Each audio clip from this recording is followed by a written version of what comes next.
오늘은 대림절 첫째 주일입니다. 대림절은 총 4주간의 주일로서 성탄절 이전까지의 주일을 의미합니다. 대림절은 예수 그리스도께서 우리를 위해 몸을 입으시고 오신 그 성탄절을 기대하는 기간이기도 하지만 또 한편으로는 다시 오실 예수님의 그 약속을 기다리는 주일이기도 합니다. 대림절 4주간의 기간을 주님의 말씀을 묵상하면서 더욱 경건한 마음으로 가시는 여러분들이 되시기를 소망합니다. 오늘로 우리는 12월 그 문을 열었습니다. 12월이 우리에게 다가왔습니다. 차가운 공기가 스며드는 이맘때쯤 우리는 한 해의 마지막을 잘 마무리하기 위해서 조금 많이 바빠집니다.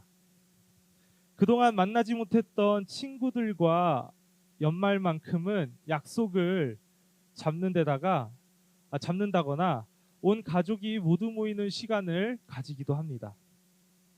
교회에서는 한 해 동안 수고한 리더십들을 격려하고 식사 자리를 마련하기도 합니다. 학교에서는 한 학기의 끝이자 한 해의 마무리인 기말고사 준비가 한창일 것입니다. 회사에서는 연말정산을 하고 회사의 한 해를 정리하고 다듬습니다. 이렇게 보았을 때 지금 12월 이 한 달은 한 해의 마지막을 잘 마무리하고 지난 2019년을 돌아보는 시간이 담겨져 있다는 생각이 듭니다. 한편으로 우리의 12월은 새로운 시작을 준비하는 시간이기도 합니다. 저는 요즘 커피를 신경 써서 마시고 있습니다. 불면증이나 건강을 위해서 마시는 것은 아니고요. 바로 옆에 보이는 이 스티커를 모아야 하기 때문입니다. 이 스티커를 다 모으면 많은 커피 전문점에서는 무엇을 주죠? 다이어리를 줍니다. 받으셨나요? 네, 축하합니다. 네. 스타벅스 다이어리를 저는 모으고 있는데요. 이 다이어리 커피 전문점에서 해마다 이렇게 프로모션을 진행합니다. 이렇게 진행하는 이유는 새로운 한 해를 준비하는 것의 상징이 바로 다이어리를 사는 것임을 알기 때문입니다. 커피 전문점뿐만 아니라 교보든 영풍이든 핫트렉스에 보면 각양각색의 다이어리가 즐비합니다. 교회에서는 새로운 시작을 위해 리더십을 세우고 있고 학교와 회사 역시도 새로운 시작을 위해서 준비합니다. 이렇게 보았을 때 한 해의 끝에 서 있는 12월은 시작과 마무리가 공존하는 처음과 끝이 같이 있는 조금은 특별한 달이라고 볼 수 있겠습니다. 우리 역시도 이 안에서 우리의 2019년을 돌아보고 새로운 2020년을 계획하게 됩니다. 여러분의 2019년은 어떠셨습니까? 그리고 앞으로 여러분의 2020년은 어떻게 계획하고 계십니까? 지나온 시간을 돌아볼 때는 내가 잘한 것이 무엇이 있나 생각하면서 바라보게 됩니다. 또 새로운 출발을 준비할 때에는 내가 가진 것들 중에서 가장 좋은 것으로, 좋은 계획으로 잘하고 싶은 것이 사람의 마음입니다. 우리의 이런 마음에 주님은 무엇라고 말씀하실까요? 오늘 주님께서는 우리가 읽은 그 바울의 편지 디모데전서를 통해서 오늘 우리에게 말씀하시고 계십니다. 한 해를 돌아보고 새로운 출발을 준비하는 이 지점에서 우리는 이 디모데전서의 말씀을 반드시 기억하고 붙잡아야 합니다. 저는 우리가 맞이한 12월이 처음과 끝이 함께하는, 처음과 끝이 공존하는 시간이라고 하였습니다. 이처럼 성경에도 처음과 끝이 함께하는 말씀이 있는데 그것이 바로 디모데전서입니다. 디모데전서는 사도 바울이 한평생 함께했던 가장 아끼는 제자 디모데, 그 디모데, 아들처럼 사랑하는 그 디모데에게 보내는 편지입니다. 많은 신학자들이 성경의 그 흔적을 근거로 이 사도 바울의 편지가 사도 바울의 인생 마지막 즈음에 쓰였음을 이야기합니다. 그리고 이 편지는 에베소 지역의 교회에서 이제 막 목회를 시작하고자 하는 얼마 되지 않은 그 디모데에게 사도 바울 자신의 진심을 담아 쓴 편지라고 이야기합니다. 믿음의 경주의 끝자락에 있는 사도 바울과 이제 막 사역을 시작하는 디모데, 그들이 주고받은 이 편지는 처음과 끝이 함께하는 편지입니다. 같은 편지를 통해 사도 바울은 자신이 자신의 지난 날을 돌이켜 보았을 것이고, 디모데는 사역의 출발점에서 각오를 다짐하고 있을지도 모르겠습니다. 이러한 사도 바울의 편지를 통해 지난 2019년을 돌아보면서, 그리고 다시 시작되는 새로운 2020년 한 해를 준비하면서 그 마지막과 끝에서 하나님이 바라시는 우리의 모습이 무엇인가 돌이켜보는 여러분과 제가 되기를 소망합니다. 다 같이 1장 12절의 말씀을 제가 세 번역으로 준비해 보았는데요. 스크린에 나오는 대로 한 목소리로 한번 읽어보도록 하겠습니다. 나는 나에게 능력을 주신 우리 주 그리스도 예수께 감사를 드립니다. 주님께서 나를 신실하게 여기셔서 나에게 이 직분을 맡겨 주셨습니다. 아멘. 오늘 지금 사도 바울은 이 편지에서 무엇이라고 이야기하고 있습니까? 나에게 능력을 주신 우리 주 예수께 감사를 드린다라고 하고 있습니다. 그가 자신의 삶의 마지막에서 자신의 모든 사역을 돌이키면서 가진 마음은 무엇인가 하니 바로 감사의 마음이었습니다.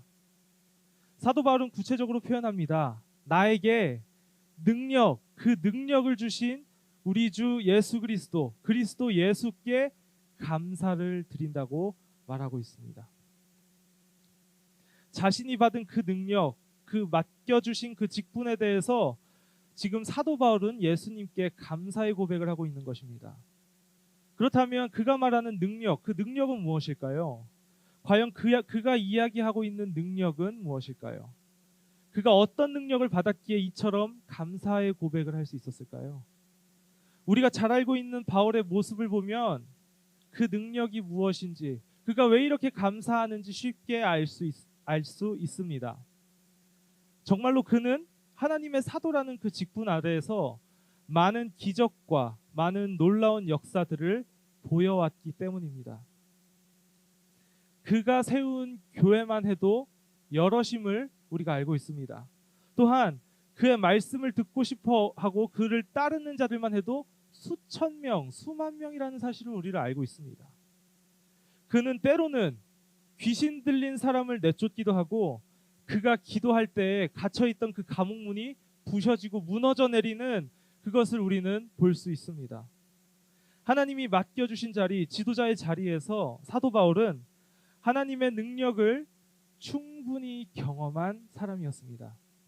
바울에게는 하나님이 허락하신 그 능력과 직분이 있었습니다.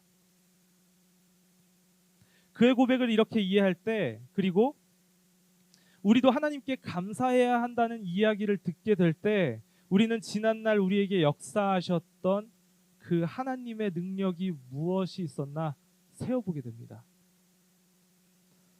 이 능력을 세어보았을 때, 하나님이 어떻게 함께 하셨는가를 세어보았을 때 누군가는 참 감사할 수 있습니다. 누군가는 그 한 해를 봤을 때 하나님께서 나에게 부어주신 것이 너무 많고, 나에게 해주신 것이 너무 많고, 나에게 보여주신 능력이 있기 때문에 참 감사하고 그 은혜와 능력이 많았다라고 생각할 수 있는 반면에, 또 다른 누군가는 이번 한 해가 참 어려웠을지도 모르겠습니다. 내가 생각한 대로 일이 풀리지 않았을 수도 있고, 예상치 못했던 큰 일이 나를 괴롭게 만들었을지도 모릅니다. 내가 목표했던 것에 비해 만족할 만한 결과가 나오지 않았을지도 모르겠습니다. 감사의 이 양갈래길에 서 있는 우리들은 사실 주님을 의심하지는 않습니다. 하나님이 전능하신 분이라는 사실을 의심치는 않습니다. 단지 우리가 찾고 있는 것은 나에게 허락하신 그 하나님의 능력입니다. 마치 성경에서 나오는 다니엘이 사자굴에서 돌아오고 다니엘의 세 친구들이 풀무불에서 뛰어나오며 베드로와 요한이 다리가 불편한 사람을 일으켜 세웠던 것처럼 그런 기적, 믿지 못할 일들이 일어났으면 하는 바람이 우리에게 있는 것입니다. 아니면 100번 양보해서 초자연적인 이런 일들이 일어나지 않는다고 하더라도 적어도 그 누구든 인정할 수 있는 그 하나님의 능력, 그 능력을 우리는 기대합니다. 우리의 삶 속에서 우리가 인정할 만한 하나님의 이끄심, 그 능력이 보여진다면 우리는 감사할 수 있지만 그렇지 않을 때 우리는 감사의 마음이 생기지 않는 것이 사실입니다. 하나님의 능력을 누리는 사람들이 고백할 수 있는 이 감사, 사실 이것은 함정입니다. 우리는 이러한 함정에 빠지지 않기 위해서 오늘 사도 바울이 이야기하고 있는 나에게 능력 주시는 우리 주 그리스도 예수, 그 능력을 더욱더 면밀히 바라보아야 할 것입니다. 오늘 사도 바울이 이야기하고 있는 그 능력은 무엇일까요? 정말 그는 그동안 자신에게 일어났던 그 기적들과 믿기지 않은 일들에 대해서 감사하고 있는 것일까요? 우리말로 번역된 나에게 능력을 주시내서 이 능력을 주셨다는 히브리어로 엔디나무라고 읽습니다. 헬라어로 엔디나무라고 읽습니다. 엔디나무의 본래 뜻은 강하게 하다, 견고하게 하다라는 뜻입니다. 따라서 사도 바울이 이야기하고 있는 이 능력은 우리가 보기에는 초자연적인 능력을 이야기하는 것이라고 볼 수 있겠지만 그것이 아니라 자기 자신을 강하고 견고하게 만든 그 힘을 이야기하는 것입니다. 사도 바울은 그를 강하게 하고 견고하게 하신 하나님의 뜻에 감사하고 있습니다. 하나님께 감사하고 있습니다. 무엇이 그를 강하게 만들었나요? 무엇이 그를 견고하게 만들었습니까? 그리고 그는 어떻게 강하고 견고해진 자신의 모습을 발견할 수 있었을까요? 지금 화면에 띄어져 있는 이 엔디나무를 조금 더 구체적으로 보면 그 안에 답이 있습니다. 엔디나무는 엔과 뒤나무로 나눌 수 있습니다. 엔은 뭐뭐 안에, 영어로 인과 같은 의미이며 뒤나무는 우리가 잘 알고 있는 두나미스, 우리 전도사님들 찬양팀 이름이기도 한데요. 두나미스, 능력, 권능을 의미합니다. 이 뒤나무는 두나미스 안에서 파생되어진 단어입니다. 뒤나미스는 하나님의 능력, 특별히 성경에서는 하나님의 능력과 하나님의 권능에 사용되어져 왔습니다. 디나미스, 성경에서 디나미스의 그 능력과 권능, 다시 한번 정리해 보면 엔디나무는 하나님의 능력 안에서라는 의미입니다. 즉 하나님의 능력 안에서 견고해졌음을, 자신이 더 강해졌음을 사도 바울은 고백하고 있는 것입니다. 그럼 우리가 이렇게 생각할 수 있습니다. 맞네. 하나님의 능력 안에서 하나님이 주신 그 크신 그 권능, 감옥이 막 무너지고 귀신을 내쫓고 하는 그런 거 맞네요 라고 생각할 수 있습니다. 그러나 그것이 아닙니다. 사도 바울이 말하는 이 두나미스, 하나님의 능력, 그것은 무엇인가요? 하나님의 능력, 이 두나미스가 쓰여진 성경이 바로 고린도전서 1장 18절에 있습니다. 제가 세 번역의 말씀으로 준비해 보았습니다. 다 같이 한 목소리로 읽도록 하겠습니다. 십자가의 말씀이 멸망하는 자들에게는, 구원을 받는 사람인 우리에게는 하나님의 능력입니다. 아멘. 사도 바울은 자신을 견고하게 하는, 자신을 단단하게 하는, 강하게 하는 그 하나님의 능력이 십자가라고 말하고 있습니다. 어떻게 예수 그리스도의 십자가가 우리를 견고하게 하는 하나님의 능력이 될 수 있는가? 왜냐하면 십자가는 죽음에서 생명으로 우리를 일으키시는 하나님의 크신 능력임과 동시에 우리를 끝까지 사랑하시는 하나님의 깊은 사랑의 증거이기 때문입니다. 예수 그리스도 그 십자가의 능력과 사랑을 바라보는 사람은 주님께 감사하지 않을 수 없습니다.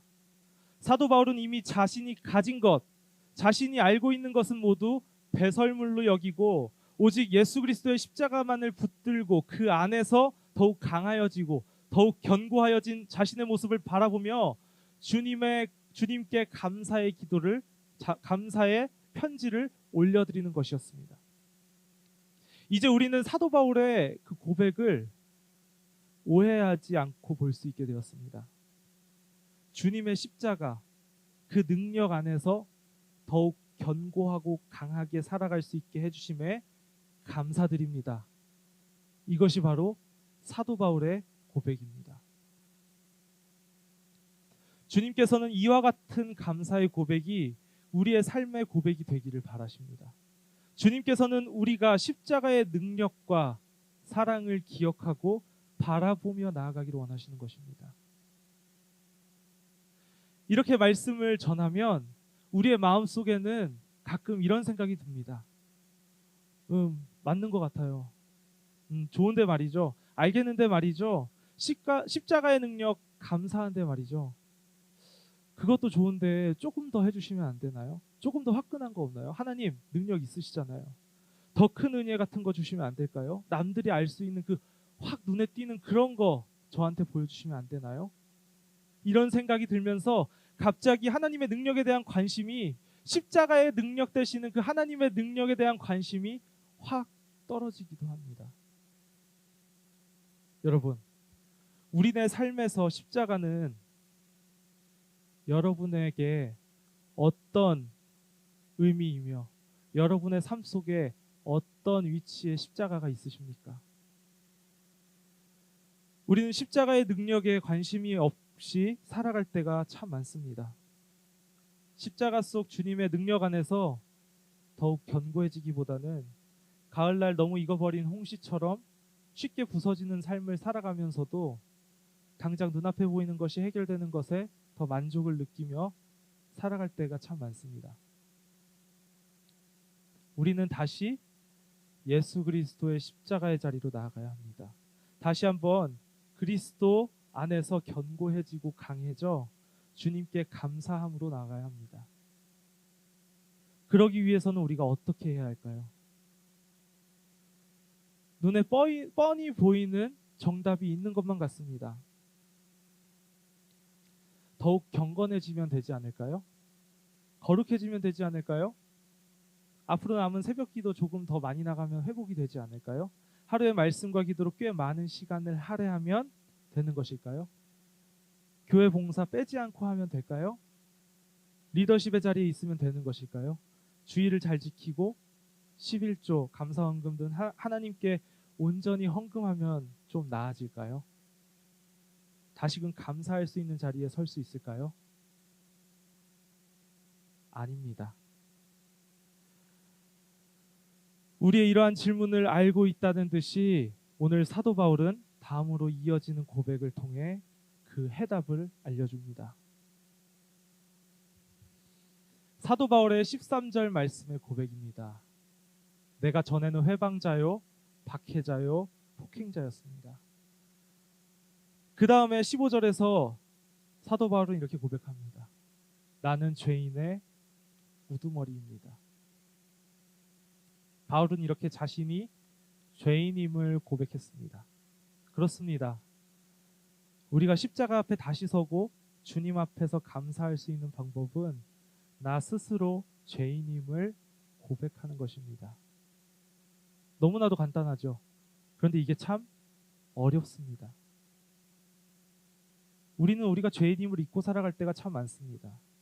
나는 지금까지 그렇게 나쁜 짓을 한 것도 없고 경찰서 한번 가본 적도 없는데 죄인이라고 하는 것이 도통 이해가 안 갈 때가 있습니다.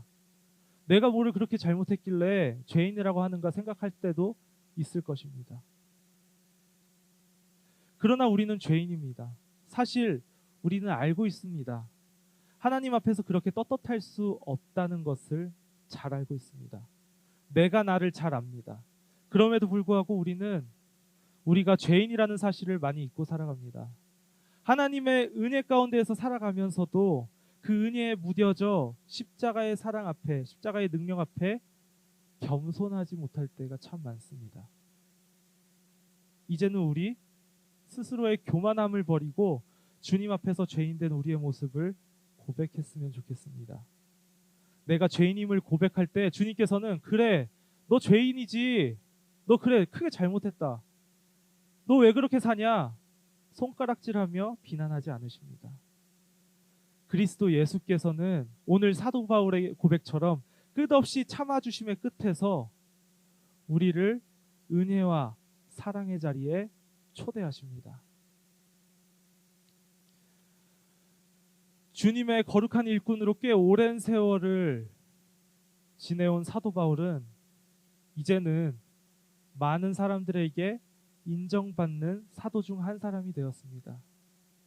그런 그에게 폭행자였던, 비방자였던, 회방자였던 지난날은 덮어두고 싶은 과거였을 것입니다. 그럼에도 불구하고 자신의 죄된 모습을 드러내는 그의 고백은 사도 바울이 누리는 그 십자가의 그 사랑과 능력이 얼마나 강력한지를 보여줍니다. 새로운 출발점에 서 있는 디모데에게 있어서 이러한 사도 바울의 모습은 믿음의 선배로서, 한 사람의 그리스도인으로서 믿음의 본보기가 되었습니다. 사도 바울의 마지막에는, 디모데의 처음에는 십자가로부터 오는 그 능력에 대한 감사가 있었습니다. 마지막을 마무리하는 사람도, 새로운 시작을 준비하는 사람도 무엇보다 먼저 붙잡아야 할 것은 십자가입니다. 고린도전서 1장 25절에서 하나님의 어리석음이 사람보다 지혜롭고 하나님의 약하심이 사람보다 강하다고 하셨습니다. 아무리 많은 것을 이루었다 할지라도, 아무리 좋은 것을 가지고 있다고 할지라도, 아무리 완벽한 계획을 세웠다 할지라도 그리스도 예수의 십자가에 견줄 수 있는 것은 아무것도 없습니다. 십자가에 다가갈 수 있는 방법은 다른 것이 없습니다. 내가 주님 앞에서 죄를 시인하는 것밖에는 없습니다. 나의 죄가 낱낱이 드러나고 내가 가장 약하게 되었을 때 십자가의 능력이 나의 삶을 더욱 견고하게, 단단하게 만들어줄 것입니다. 지금 이때 죄를 고백하는 것이 웬 말인가, 이런 생각이 드실지도 모르겠습니다. 우울해 보일지도 모르겠습니다. 그렇지만 아니요, 우리의 죄 고백은 정죄의 우울함 속에 있고자 함이 아닙니다. 우리의 죄 고백은 하나님의 능력의 그 시작점이 되고 우리 삶 속에 샘솟는 감사의 근원이 될 것입니다. 지금 이 시간 우리 함께 이러한 마음을 담아서 주님 앞에 찬양을 올려드렸으면 좋겠습니다. 우리가 고백하는 찬양 중에는 주님의 능력을 의지하고 하나님의 위대하심을 경배하는 찬양이 너무나도 많지만 우리의 죄를 고백하는 찬양은 별로 없습니다. 우리의 신앙 생활에 있어서 무엇보다 우선시 되어야 할 것은 바로 나의 죄를 주님 앞에 드러내고 고백하는 것입니다. 지금 이 시간 나 같은 죄인 살리신 찬양의 가사가 우리의 기도, 우리의 고백이 되기를 원합니다. 함께 찬양으로 주님 앞에 고백하겠습니다.